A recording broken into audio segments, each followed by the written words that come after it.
नमस्कार, study IQ IS Hindi में आप सभी लोगों का स्वागत है। मेरा नाम है मनीष श्रीवास्तव। संडे के दिन शाम को 5 बजे आपको एक प्रोग्राम मिलता है जिसका नाम है इम्पोर्टेंट ऑर्गेनाइजेशन। इम्पोर्टेंट ऑर्गेनाइजेशन यानी प्रमुख संगठन के तहत हम अलग-अलग ऑर्गेनाइजेशंस को यहाँ पे कवर करते हैं। आज का जो टॉपिक है वो है बॉर्डर रोड ऑर्गेनाइजेशन यानी सीमा सड़क संगठन। या आपने सुना होगा कि भारत में अलग-अलग तरह की सड़कें बनती हैं। कुछ सड़कें जो होती हैं जिनको नेशनल हाईवे कहा जाता है, कुछ स्टेट हाईवे होते हैं, कुछ डिस्ट्रिक्ट्स रोड्स होती हैं, जिला की सड़क होती हैं, कुछ ग्रामीण सड़कें होती हैं, रूरल रोड्स होती हैं, ऐसी कुछ बॉर्डर रोड्स भी होती हैं। मतलब सीमाओं पर बनाने वाली, जैसे भारत-पाकिस्तान सीमा पर कोई सड़क बनी है या भारत और चीन की सीमा पर कोई सड़क है। तो इन सड़कों का निर्माण कौन करता है? तो इसके लिए एक संगठन बहुत ज़िम्मेदार है जिसके बारे में आज हम पढ़ रहे हैं। इसका नाम है बॉर्डर रोड ऑर्गेनाइजेशन यानी सीमा सड़क संगठन। मतलब सीमाओं पर सड़कों को बनाने के लिए एक संगठन काम करता है जिसको BRO कहा जाता है।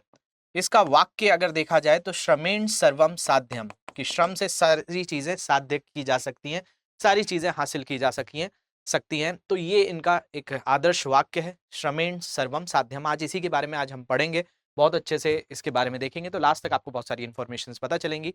शुरू करते हैं। तो देखा जाए तो कोई भी ऑर्गेनाइजेशंस के बनने की कोई ना कोई तो कहानी होती है। तो भाई इस जो संगठन है इसके बनने की कहानी कहाँ से जुड़ी हुई है?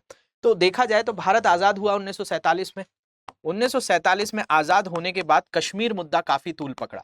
1948 के आसपास भारत पाकिस्तान में युद्ध हुआ और इस युद्ध के बाद ये कई तरह की निष्कर्ष निकाले गए कि भाई भारत का जो दबदबा था कश्मीर पर, वहां पर सड़कें नहीं थी, जिनके कारण हमें कई चीजों पर समझौता करना पड़ता था। तो उस समय भारत सरकार ने ये युद्ध को देखा और कई तरह के ऐसे सुदूर क्षेत्र थे जहां पहुंचना मुश्किल होता था। कश्मीर जाने के लिए फ्लाइट के अलावा कोई साधन नहीं हुआ करता था। तो ऐसी सारी चीजों को देखते हुए ऐसे क्षेत्र जो काफी संवेदनशील हैं और जहां पर वहां पे जो रिहायशी इलाका है, वहां के लोगों की ग्रोथ के लिए भी उस समय तत्कालीन प्रधानमंत्री जवाहरलाल नेहरू ने इस पर सोचना शुरू किया था। लेकिन इसमें काफी वर्ष लगे। 1960 में जाकर इसको बनाया गया कि भाई सड़कें बनाने के लिए, मतलब सीमाओं पर सड़कें बनाने के लिए कोई ना कोई संगठन हो। तो BRO का गठन हुआ कब? तो BRO का गठन हुआ था 7 मई के दिन 1960 में। तो 1960 लग गए थे। उस समय भी हमारे प्रधानमंत्री कौन थे? जवाहरलाल नेहरू थे। लेकिन काफी समय के बाद इसको बनाया गया था। इसका जो मुख्यालय है वो नई दिल्ली के अंतर्गत है। तो ऐतिहासिक पृष्ठभूमि यही है कि भारत ने जो युद्ध लड़े और सुदूर क्षेत्रों में पहुंचना हमारे लिए जो मुमकिन नहीं हो रहा था, उसके लिए इसने राह जो है आसान कर दी, जिस संगठन का नाम है बॉर्डर रोड ऑर्गेनाइजेशन। तो ऐतिहासिक पृष्ठभूमि की अगर हम बात करते हैं इस वाक्य के बारे में, तो आपको पता ही चल गया कि श्रमेण सर्वम साध्यम, कि श्रम से सारी चीजें, साध्यम मतलब हम हासिल कर सकते हैं, हम साध सकते हैं, हम जो भी कार्य कर रहे हैं उसमें श्रम चाहिए, हार्ड वर्क चाहिए। तो ये हार्ड वर्क से इन्होंने बहुत सारी ऐसी चीजें हासिल करी हैं कि भाई ऐसी ऐसे दर्रों पर सड़कें बन गई हैं आज भारत में जो सोचना भी मुश्किल हुआ करता था। तो ये शुरुआत हुई 1960 के दशक में, जब तत्कालीन प्रधानमंत्री जवाहरलाल नेहरू थे और उन्हीं की पेशकश के आधार पर BRO की परिकल्पना और स्थापना वर्ष 1960 में पंडित जवाहरलाल नेहरू द्वारा देश के उत्तर और उत्तर पूर्वी सीमावर्ती क्षेत्रों में सड़क निर्माण में तेजी से विकास लाना और समन्वय के लिए की गई थी। इसके अलावा ये वर्तमान में अगर आपसे पूछे कि किस विभाग के अंतर्गत आता है, तो रक्षा मंत्रालय, डिफेंस मिनिस्ट्री जो है इसको पूरी तरह से ऑपरेट करती है, इसको सारे इंस्ट्रक्शंस देती है। तो भाई रक्षा मंत्रालय के प्रशासनिक नियंत्रण में कार्य करता है। इसके अलावा इसके निर्माण एवं विकास कार्यों के स्तर में व्यापक विविधता है।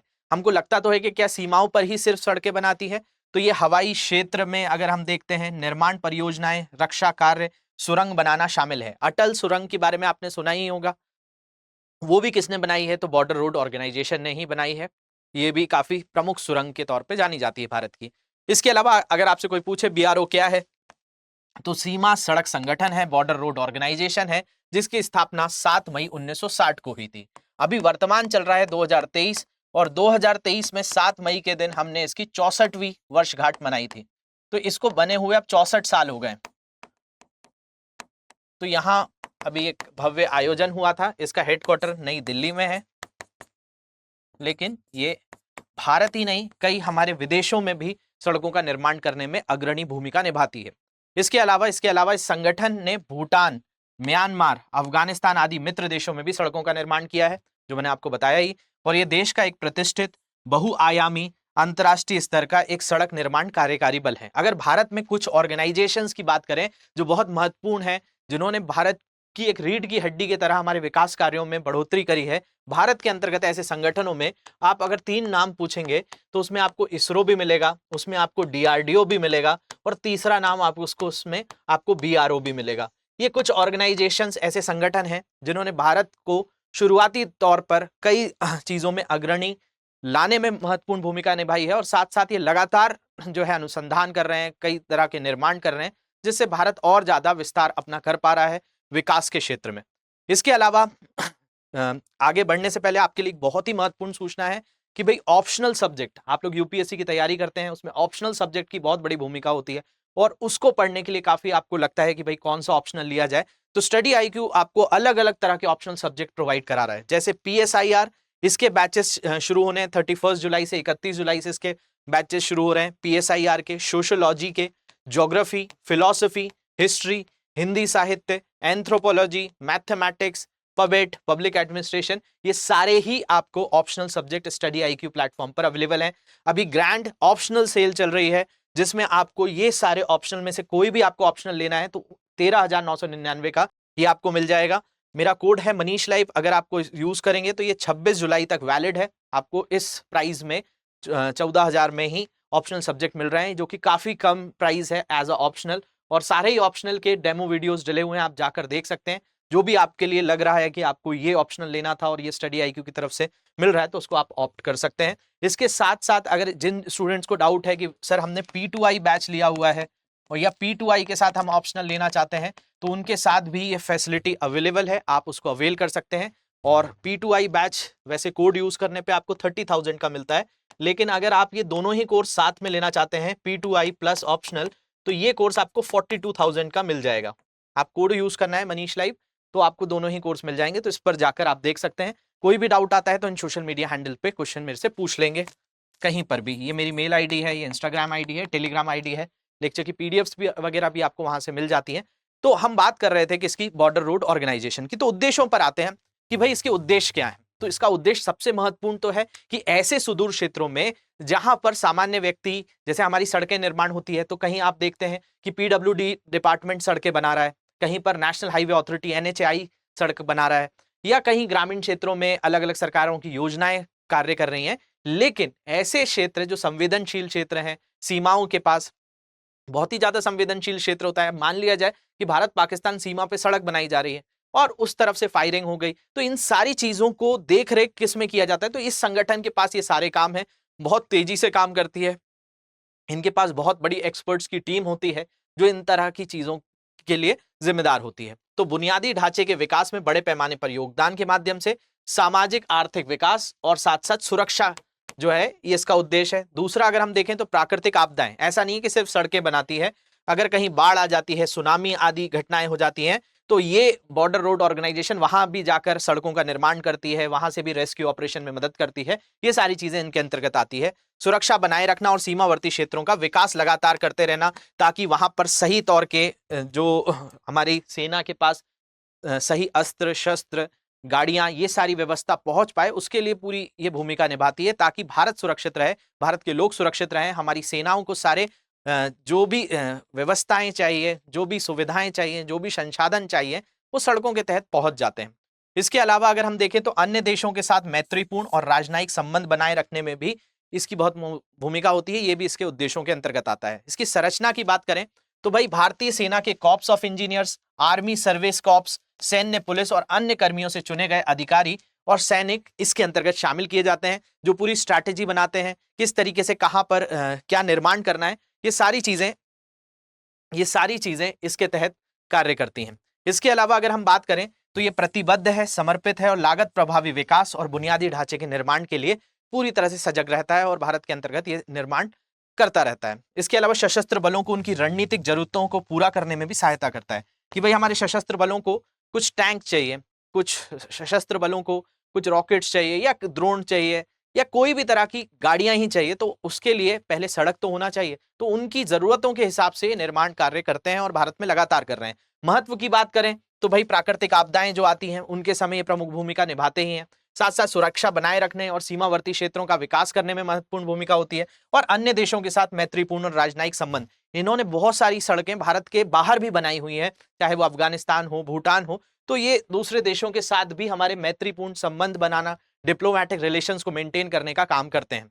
इसके अलावा इनके द्वारा बनाई गई सड़कें ऐसी ऐसी हैं कि आप देखेंगे तो लगभग 17,440 फीट पर ये टांगलांग ला है, नीति पास है। यहां पर ये जो मोटरेबल पास हो गए, जहां पे आप सड़कों के माध्यम से जा पाते हैं, इसका पूरा का पूरा श्रेय किसको जाता है? तो सीमा सड़क संगठन को हम देते हैं, बॉर्डर रोड ऑर्गेनाइजेशन को देते हैं। चाहे रेगिस्तान वाला क्षेत्र हो जैसे राजस्थान में, चाहे मैदानी क्षेत्र हो, चाहे आपका बहुत ऐसे कठिन जो पहाड़ वाला क्षेत्र हो, पहाड़ी वाला क्षेत्र हो, चाहे स्नो वाला क्षेत्र हो, जहां भूस्खलन आ रहा हो, नदियां हो, ऐसी सारी जगहों पर बीआरओ अग्रणी भूमिका निभाते हुए सड़कों का निर्माण, विकास कार्य को बढ़ाता रहता है। इसके अलावा इनकी कई उपलब्धियां भी हैं, और इन उपलब्धियों में हम अगर महत्वपूर्ण तौर पर अभी देखें तो बीआरओ ने 6 दशकों में, क्योंकि लगभग 64 साल हो चुके हैं इसको, तो अधिक समय में भारत की सीमाओं के साथ भूटान, म्यांमार, अफगानिस्तान, तजाकिस्तान सहित मित्रों देशों में चुनौतीपूर्ण परिस्थितियों में 61,000 किलोमीटर से अधिक सड़कों का और 900 से अधिक पुलों और 4 सुरंगें एवं 19 हवाई क्षेत्रों का निर्माण किया हुआ है। तो ये साथ साथ हमारे देश में नहीं है ये आंकड़ा, ये आपको मिल रहा है कहां पे? भूटान पर, म्यांमार पर, अफगानिस्तान पर। और अगर हम इसी वर्ष को उठाकर देखें 22-23 में, तो 103 बुनियादी ढांचे परियोजनाओं को इन्होंने पूरा कर लिया है। और साथ साथ संगठन द्वारा एक वर्ष में किए गए सबसे अधिक कार्य 2022-23 में भी हुए हैं, और इनमें पूर्वी लद्दाख में श्योक ब्रिज का निर्माण, अरुणाचल प्रदेश में अलोंग जियांग ओनांग रोड पर लॉन्ग क्लास 70 का स्टील आर्क सियोम ब्रिज शामिल है। तो ऐसे ऐसे स्ट्रक्चर इन्होंने बनाए हैं जो काफी सोचने के लिए हम सामान्य तरीके से कल्पना नहीं कर सकते थे, लेकिन उन सारी चीजों को हकीकत बना दिया बीआरओ ने। तो बीआरओ इस तरीके से हमारे लिए एक महत्वपूर्ण संगठन हो जाता है जो हर तरीके से कार्य कर रहा है। तो ये चीज हमने यहाँ पर समझी है।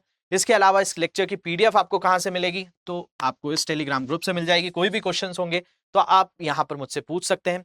होप ये सेशन आपको अच्छा लगा होगा। अगर अच्छा लगा है तो कमेंट सेक्शन में मुझे जरूर बताइएगा।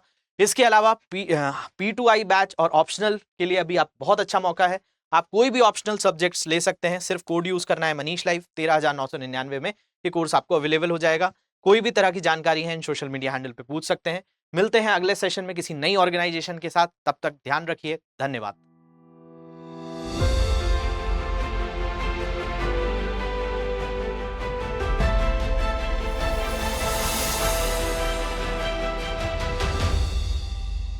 हिंदी में यूपीएससी की तैयारी से संबंधित प्रोग्राम्स को देखने के लिए सब्सक्राइब करें स्टडी IQ IAS हिंदी।